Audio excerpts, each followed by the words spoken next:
Di video kali ini, saya akan melakukan basic routing, yaitu routing menggunakan GUI.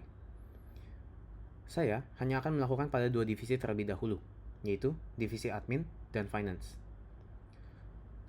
Sebelum memulainya, saya perlu melakukan beberapa konfigurasi terlebih dahulu, yaitu konfigurasi antara router dengan switch. Yang dimana setelah itu, saya akan melanjutkan dengan konfigurasi router menuju router atau routing. Untuk memulainya, saya akan mulai dari divisi admin, yaitu router 0. Dengan klik bagian icon router tersebut, saya akan pergi menuju config, lalu pergi ke fast ethernet, dan di sini ada dua hal yang harus saya masukkan, yaitu IP address dan subnet mask.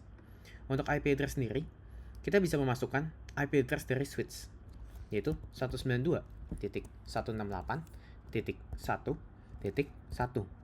dengan subnet mask 255.255.255.0. Lalu, kita bisa melanjutkannya dengan pergi ke serial 2, yaitu kita akan menetapkan IP address dari root itu sendiri.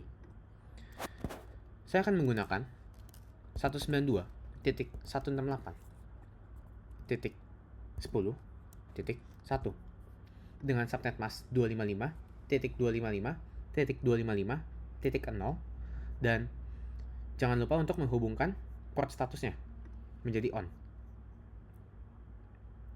Jika sudah, kita bisa lanjut ke router selanjutnya, yaitu router 1. Pergi lagi ke bagian config, lalu ke fast ethernet, lalu memasukkan IP address dari switch 1, yaitu 192.168.2.1, dan subnet masknya 255.255.255.0. Lalu pada serial 2, pertama-tama saya akan menyalakan port statusnya menjadi on, dan kemudian saya akan memberikan IP untuk root ini, yaitu 192.168.10.2 dan subnet mask 255.255.255.0.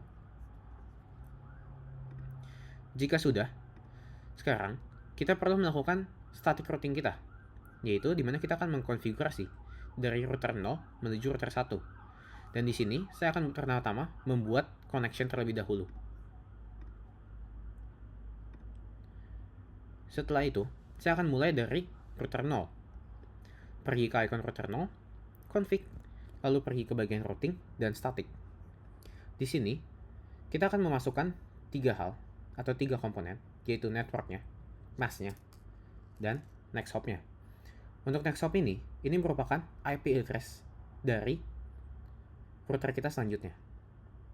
Untuk network, dari admin kita akan mengirim ke finance. Maka network yang digunakan adalah 192.168.2.0 dan masknya adalah 255.255.255.0.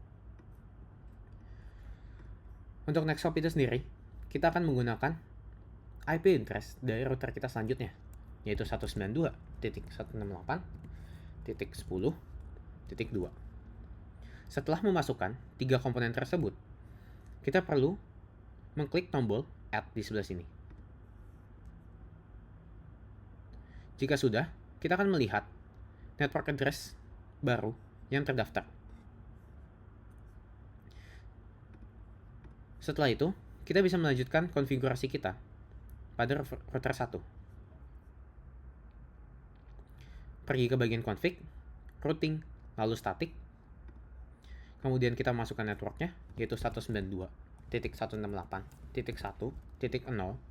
dan masknya 255.255.255.0 dan next hopnya 192.168.10.1. Lalu, jangan lupa untuk add, dan jika sudah, kita bisa meng-close-nya. Untuk mengetahui apakah routing kita sudah sukses atau belum, kita bisa menggunakan tombol message sebelah atas. Lalu, kita akan mengirim pesan dari admin menuju dengan finance.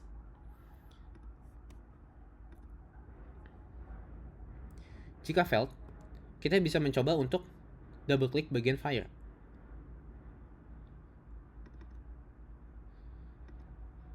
Nah, jika sudah successful, maka konfigurasi routing kita atau static routing kita sudah berhasil.